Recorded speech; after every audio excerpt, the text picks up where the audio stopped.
Who would you say the most dangerous person in your life is? What if I told you that the most dangerous person in your life is yourself? Not the critics, not the competition, not the economy, but you. Every single day we assassinate our own potential.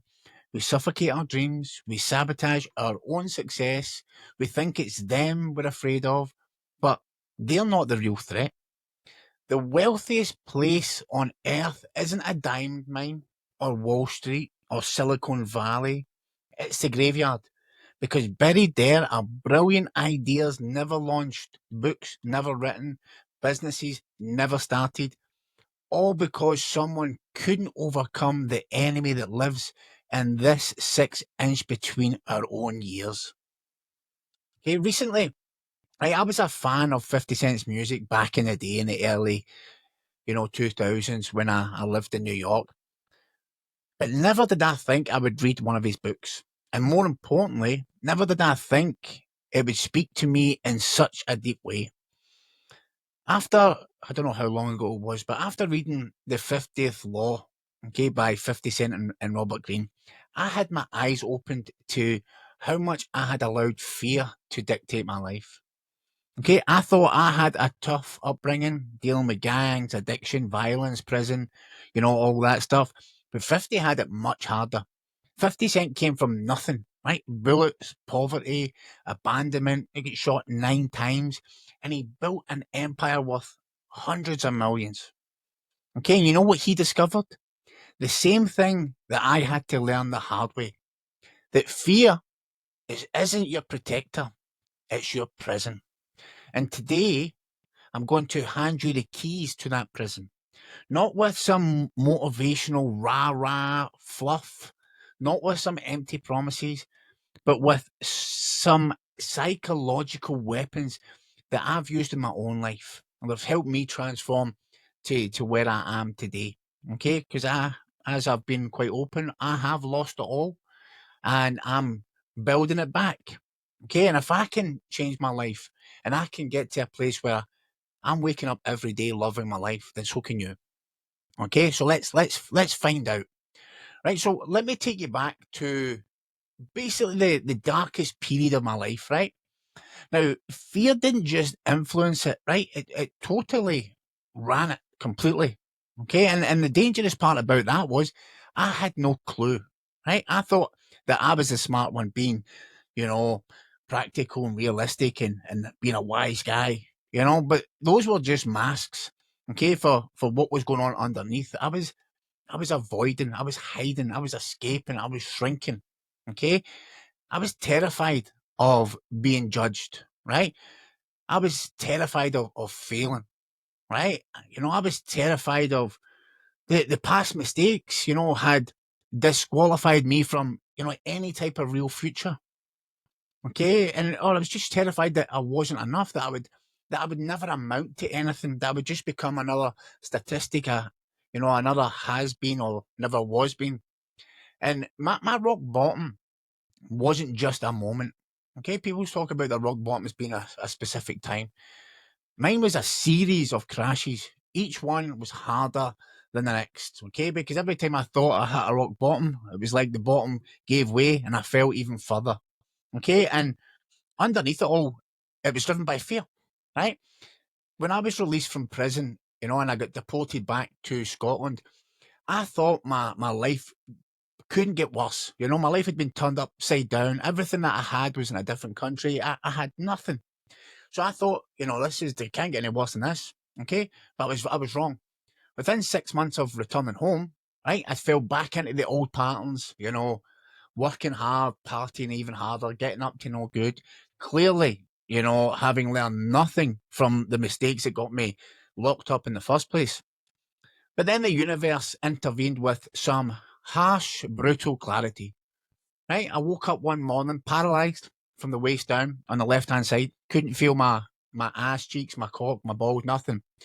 And the doctor said that I needed a massive operation. So it was like a cast iron emergency. And the chances of walking again was 2% chance of having a full recovery. Right? So I was pretty rock bottom, as you would think. Okay, so this took me to a place where I couldn't sit with myself for 2 minutes, but now I was confined to my bed for months, right? Forced to face my own thoughts with nowhere else to run. And you would think that would give me an opportunity to shake myself, to be a wake-up call. No, but instead, I did what I always done, right? I tried to escape, tried to numb my reality through drink and drugs, right? And then this landed me in an addiction treatment centre in a different continent. Okay, I woke up there not remembering really much how I got there in Africa.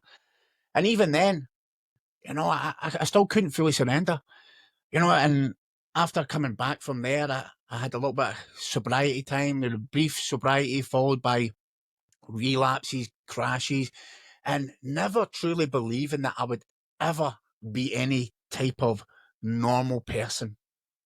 Okay, and then, fast forward a number of years, something happened which I've openly discussed, which is my spiritual awakening. Okay, and that felt like it was profound. Okay, I'm not going to lie, it was crazy, but it felt like this fog had just lifted, and I could suddenly see through all the chaos that had been in my life. Right, I stopped drinking like instantly on the spot. Right, I haven't touched a drink since then. But I was in this cloud nine for a bit, thinking, boom, I've arrived. I'm fixed. I don't want to drink. I'm fixed. I don't need to take drugs. I'm here. I'm fixed. But I couldn't have been more wrong, because I had removed the one thing that had kept me in a place of suppression, where I'd suppressed my emotion, where I'd suppressed everything that I had done. Okay, I had the emotional maturity of a 15-year-old. So even as I started to begin to rebuild my life, rebuilding my marriage with my wife, my children, healing my body, and actually showing up for my family and taking those steps, there was this still really, there was war happening inside my mind that nobody could see. Okay, and I had my own business at the time, and it just didn't feel aligned anymore. And I was in a place where I had this, from the outside, it looked like my life was great. A beautiful family, successful business. The business was amazing. It was a dream of mine for a long time, but I knew it wasn't aligned, and I was thinking of starting again, right? And then the fear would whisper in, just at the perfect time. You can't start again. You're too damaged. You're too old. Who are you to speak about transformation when you've only just recently, got out of a 25-year addiction? You've got no credibility. And I believed these lies, for longer than I would like to admit. Okay, and this is where 50 Cent's book came in, right? This wasn't just another book for me. This was a mirror that forced me to see myself clearly for the first time. I always lived life like a victim. Poor me, right? And I never took responsibility. It was always someone else's fault, And this is what in the book it says. I can't remember if this is exactly what it says. The greatest fear people have is the fear of being themselves, right? They want to fit in. They want to be accepted. They want to chase someone else's definition of what matters. Right? When I don't know if that's the exact line, okay, but it was something along those lines, and something in me, really shifted, because in that moment, it was a massive realization that I didn't even know who I was. I had never been myself. I'd never truly been myself. I had been a chameleon my whole life, becoming whoever I needed to be to survive, whoever I needed to be accepted. And beneath all those masks, I was a scared little boy. Okay, I had abandoned my own truth out of fear. Now, this was an uncomfortable moment, but it was the beginning of everything you see now. I'm in a place where I'm just being me. I really don't care, but I'm happy. I've still got a long way to go, but I'm living a life I could only have dreamed of 7 years ago, right? And this is the thing. and my learning is fear is not reality. It's just a projection. Okay. And that is a fundamental truth that we need to understand. It's a projection. Fear is not objective reality. It's a neurological program or projection that's getting boomed into our brain. And the science will confirm this. The amygdala, which is a tiny wee almond shaped part of your brain, that's responsible for detecting threats. Okay, but this is the thing. This is ancient, right? It's an ancient survival mechanism, but it can't distinguish between what's real and what's imagined, right? So it can't. It won't. If you're being chased by a lion, or you're simply, like for me, imagining the discomfort of jumping here on camera, okay? Your psychological response is identical, right? That accelerated heartbeat, shallow breathing, that cortisol, flood. But the threat itself, it's fabricated in your mind. It's just made up. Okay. And there was a Harvard research that revealed this, and it was like emotions like fear, they're not hardwired in our brain, right? They are not hardwired, universal reactions. They're actually sophisticated predictions based on your past, right? So just imagine that changes everything, because what's learned can be unlearned. So what's programmed can be reprogrammed, or as how I would use it when I was coaching people, was recoded. Okay, because fear is just the voice of the false self. And when you look at it from a spiritual perspective, fear is the primary language of the ego, that constructed identity that we create as children to navigate this world, right? It's constantly in our ear, trying to keep us the same. Stay small where it's nice and safe. Don't challenge the status quo. Keep your true self hidden. Don't let anybody see who you truly are. Okay, but that version of you was never designed to live a fulfilled, exciting, vibrant life. It was only created for survival. So when fear drives your decisions, you're living from ego, not essence.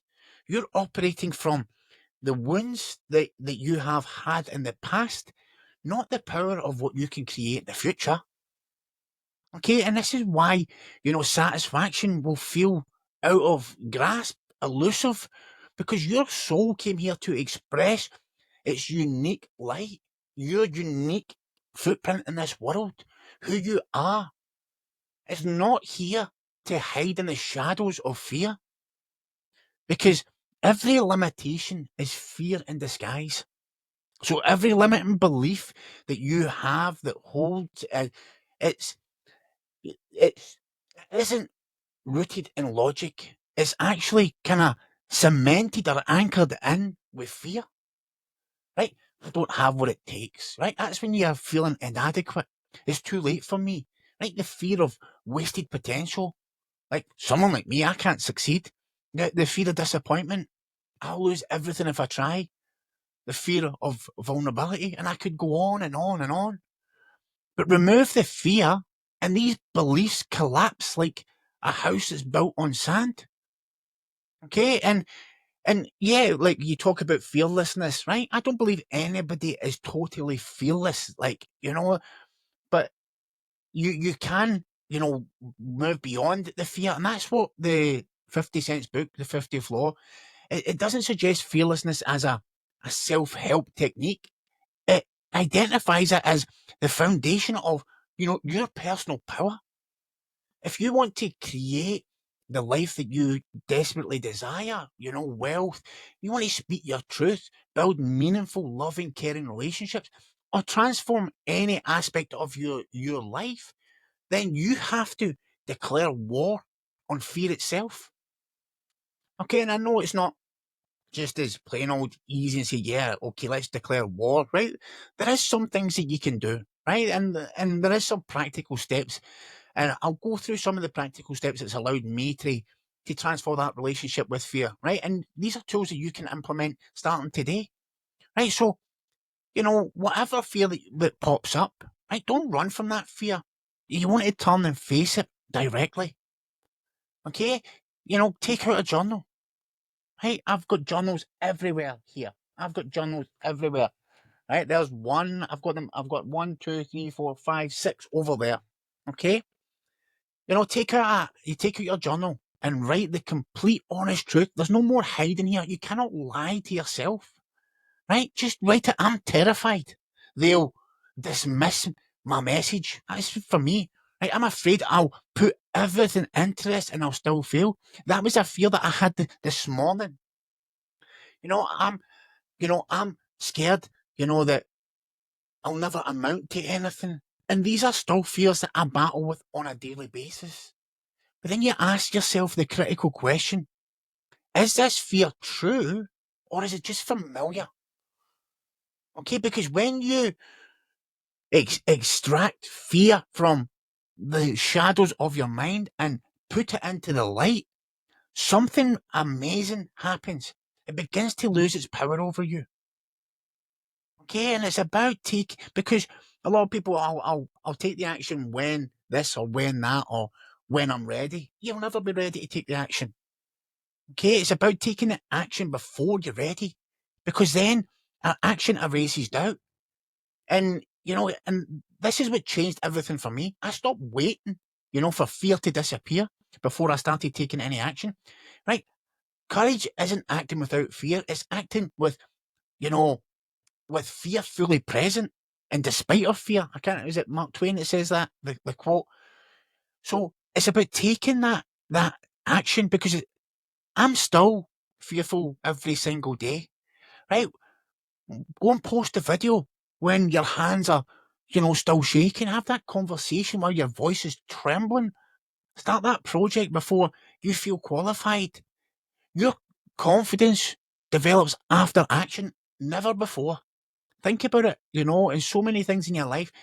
When you take the action, the momentum follows, and action erases doubt.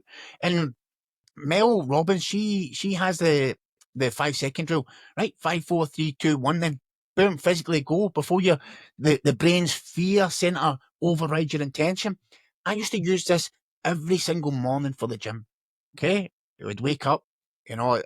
This was I think it was last year. It was 2:45 or 3:00. I was waking up. I was crazy back then. I've changed that now, but I really was so tired and I didn't want to get up. But it'd be 5, 4, 3, 2, 1, boom, go, right?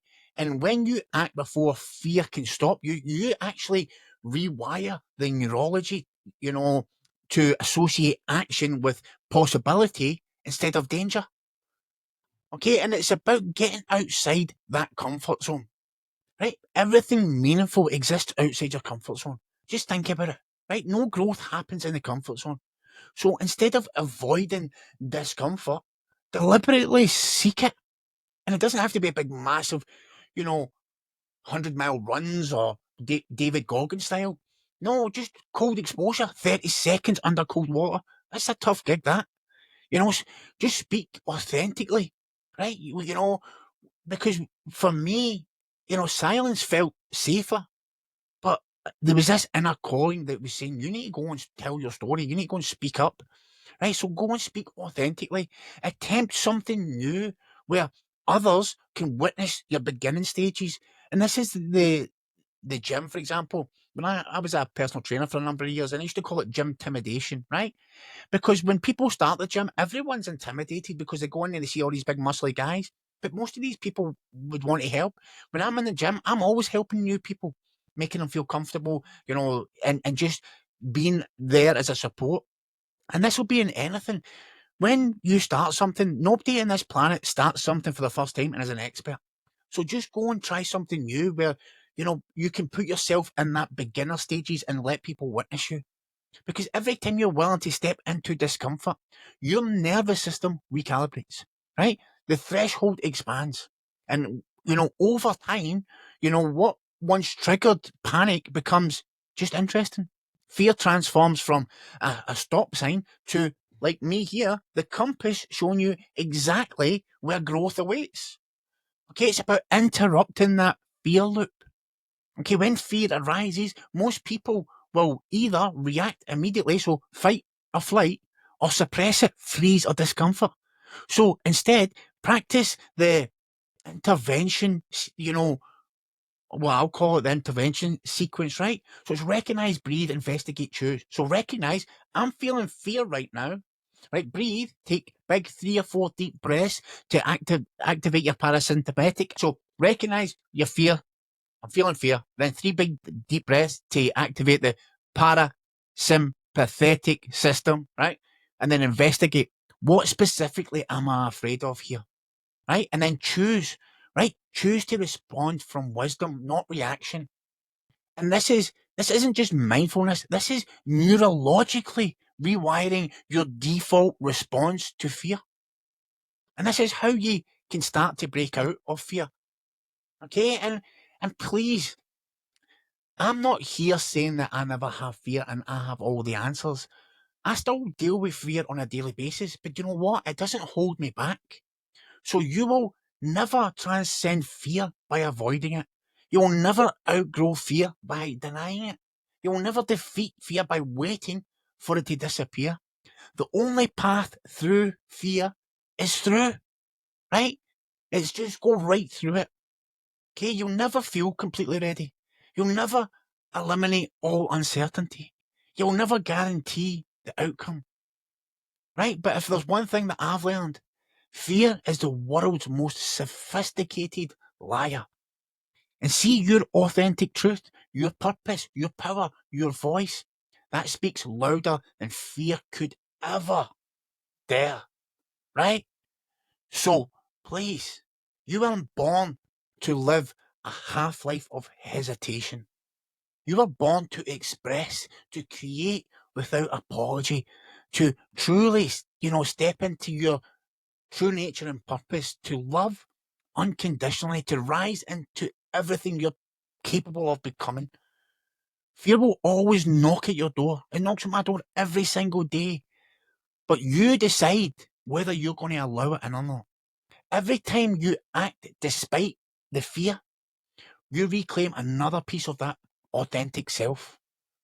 And there is nothing more powerful than a human being who chooses to live with absolute authenticity, especially in a world that profits from fear. Okay? And this is why my channel, you see it, my banner's authenticity. So let me challenge you today.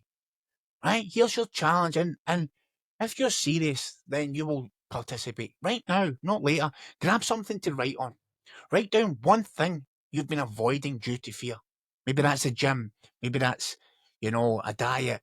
Maybe that's, a conversation. Just be brutally honest. One thing that you've been avoiding due to fear. Okay? Then commit to taking one small action. That's all it is, towards facing that fear in the next 24 hours. Something specific, something measurable, right? It could be anything, just something small. Make it real by declaring it below. I am no longer letting fear control my X, Y, or Z. Fill in the blank, right? In the comments. Okay? And I'll be responding personally because this matters too much to throw it out there and walk away. And see if this message resonates with you. Please share it. I'm not talking about for views and likes, but because someone in your circle is drowning in fear right now and needs to hear these words. Right? This conversation is just beginning. Right? I'm going to be doing a whole series on adversity and fear because it's something that has dictated my life, and I want to help raise awareness. But for right now, please remember, you are not your fears. You are the awareness witnessing those fears. You are the courage that walks through it. You are the power waiting on the other side. Now it's up to you to go and prove yourself. And can I tell you something from me to you? You're worth it, and I love you. Have a great day. I will have a video for you here. And if you want to subscribe to the channel, you can click up here. Take care, and I'll see you on the next one.